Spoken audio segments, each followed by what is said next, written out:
You're listening to The Afternoon Show live on BBC Radio Scotland with me, Janice Forsyth. I'm really delighted to be joined now in the studio here in Glasgow by author Greg Buchanan, who had the perfect debut with his crime thriller 16 Horses, featuring vet-turned-detective Dr. Cooper Allen, who, Greg, is a woman. Yes. We should say that, because I think Cooper is normally a man's name, and I wondered why did you choose that unusual name for your main protagonist, your heroine? I'm just nosy. It's good to have the author and I can ask these questions. Partly, she wasn't originally going to be the main character. She grew into it from the background. And the first book especially had a large kind of Twin Peaks influence where the main character is called Cooper. And I know it can be a kind of girl's name in some circumstances, so I thought I'd go for it. And it gave her a bit of an unusual element as well. No, it's cool. Yeah, but presumably that whole thing of naming characters is important when you're an author. Oh, definitely. It's a nightmare as well, because often, especially as you write more books, you run out of various names. And you might be driven towards picking a name that's the same as one of your friends, and then you wonder if they'll think that you're somehow thinly veiled attacks on them or so on. But a key thing is just trying to make them sound different from each other, because people can scan them differently if there's different rhythms as well. I suppose you've got to keep yourself amused and interested as well. Oh, definitely. When you're imagining these characters. So that's the thing, that incredible success you had with 16 Horses, and in which we met Dr. Cooper Allen, and you'd all sorts of acclaim and the attention of TV as well. So you certainly know how to build up a kind of strange and unsettling atmosphere in a book, and you've certainly done it with this new one, Consumed. There's an interesting title. So does that just reflect, is that kind of the books that you want to read? Tell us about this sort of world that you're drawn to, where I don't quite know what's going to happen and I'm feeling unsettled. So yeah, it's the stuff I'm working on now as well is also pretty dark. So I think in general, I'll be doing kind of dark, existential, kind of emotional books.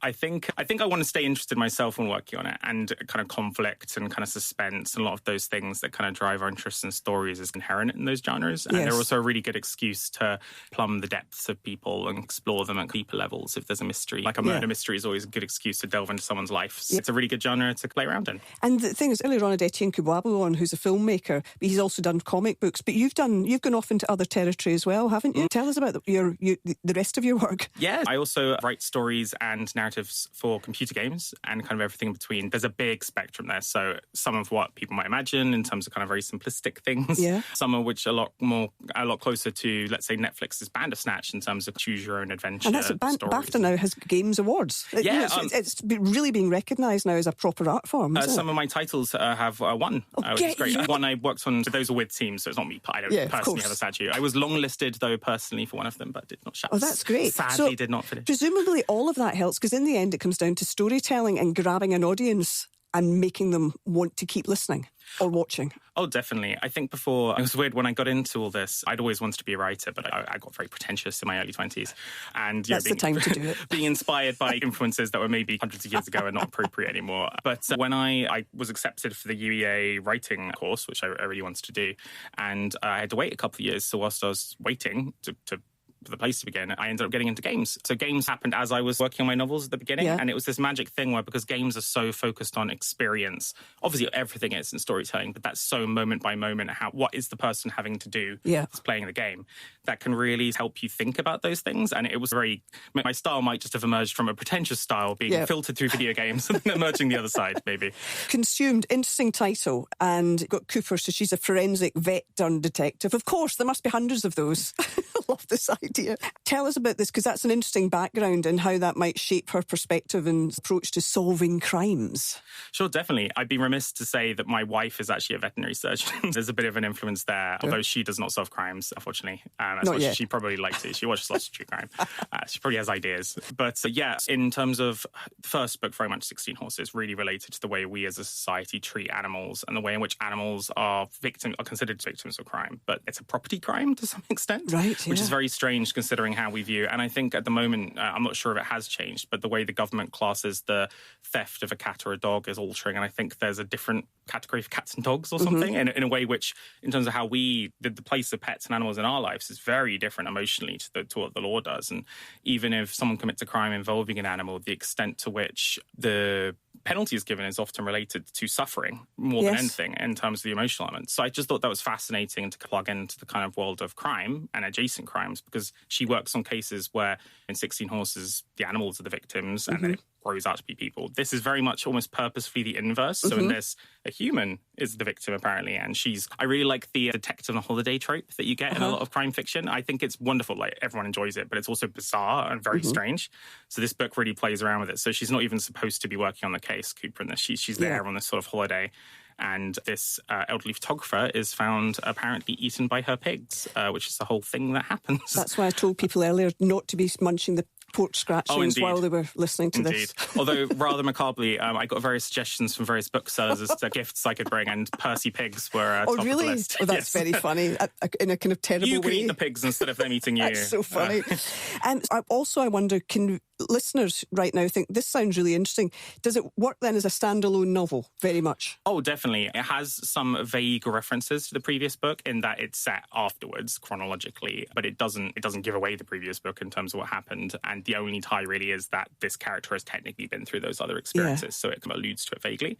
But the case itself, and indeed her arc, is very much separate. And a thing that some people said about 16 Horses was that this character of Cooper was fascinating to them, but you didn't really get much insight into her backstory. Like, she seemed full of stuff, but like what drives her in this book very much goes into that and peels back on that. So I actually think it would be quite fascinating, and I've thought this in various ways. If someone started with Consumed and then read 16 Horses afterwards, I think they'd get a very different experience in a way where I think certain things would land as twists almost, or not, in different sequences.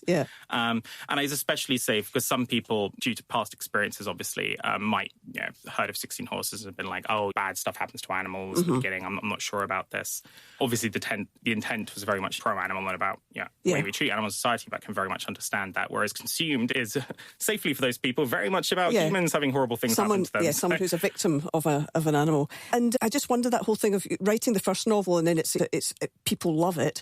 So is it almost like the difficult second album syndrome? Was there a wee bit more trepidation, perhaps, sitting down knowing that you had a reputation, whereas before you didn't? Yeah, to some extent. To some extent, there's also the kind of the Band-Aid plaster having been ripped off of having released something and people responding, and the world neither turns to heavenly choirs nor does it swallow you up. Life continues on. So there's that. And also, it was interesting because even when I was working on finishing 16 Horses, some people were saying, are you going to do a sequel? Is there going to be something else? I was really adamantly against the idea of doing something else. I think I called it something like the 16 geese problem. What's it going to be? Is it just going to be another animal having something happen? But as a creative constraint, I'm really into challenges and constraints and stuff. I thought, what could I do that would interest me? And I actually started with that idea of inverting lots of elements of 16 Horses, as I mentioned, with the way around the crime is. But likewise, 16 Horses is a poor town, this is a rich town, that's a seaside town, this is in the middle of the country, kind of cloying.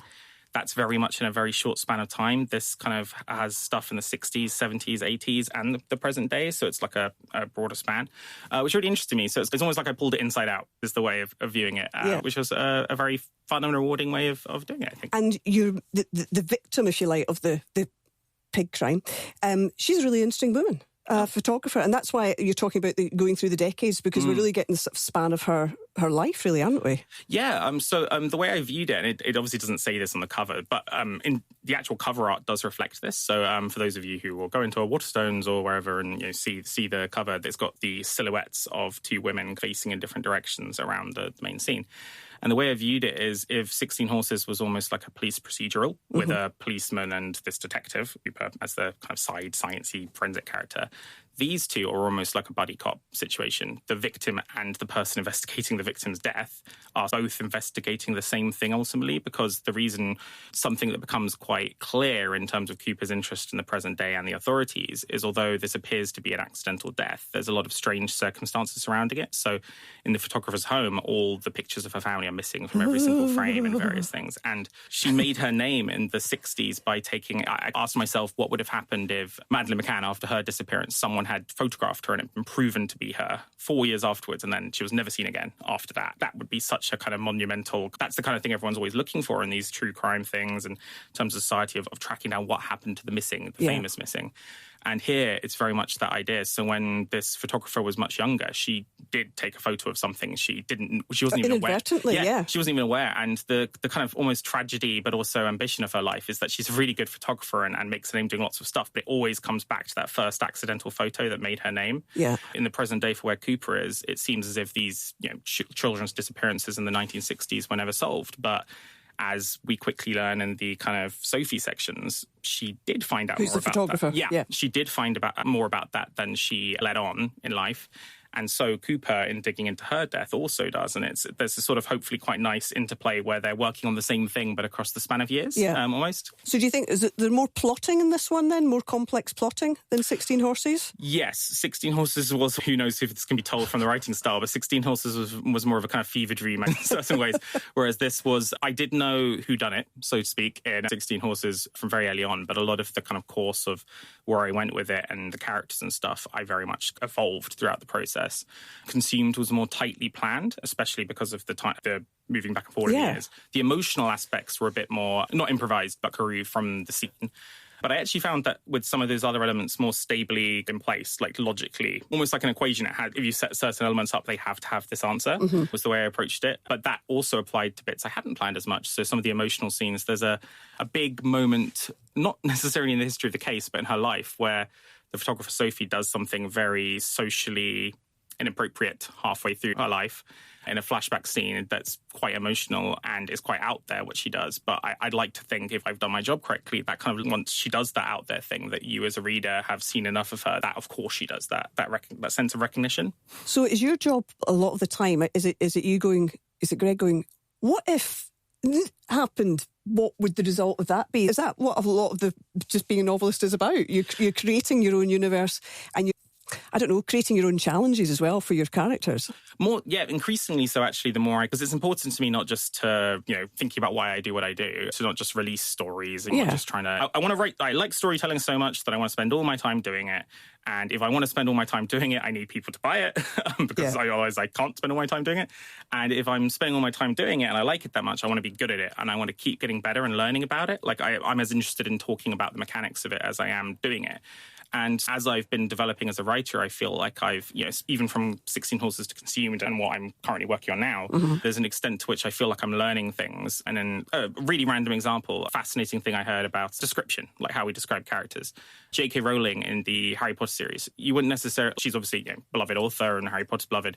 Descriptions wouldn't necessarily be thought of like by the literary world as being incredibly ornate, but they're very effective because you hear them again and again. So everyone has a kind of clear idea of what Ron, Hermione and Harry look like because you just hear the same detail repeated, which is very effective. So if you extrapolate that and hearing that to the same detail being repeated for certain characters, you can apply that not just to appearance, but in terms of verbal mannerisms. You can have certain mannerisms that are repeated, which mean even though it's fairly simple, you have a distinctive idea subconsciously in your head.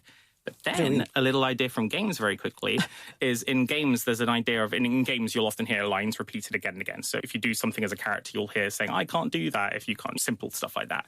Sometimes, though, they evolve those a bit as the game goes on to reinforce the story. So if in the story things are getting more frenzied, then the random line that character says will become more frenzied. So in the novel, what you can do is if you repeat the same bits of description of character and verbal mannerisms throughout the novel, you can start shifting them slightly. So it's the same description, but the way in which it's being described maybe becomes a bit more unkempt. It might become a bit more angry. It might become a bit more diseased almost. And then you're doing that hook, but there's almost like a storytelling arc to the way their clothes are described, if that makes sense, which is really fun. And I should also tell everyone, you're clearly a Foo Fighters fan because you're wearing a big Foo Fighters T-shirt. Greg Buchanan, really lovely to meet you. Thank you so much for opening up this whole world of Consumed. And let me remind you all that, and good luck with the book, of course, Consumed by Greg Buchanan is out on the 20th of July. And there's more to come after this.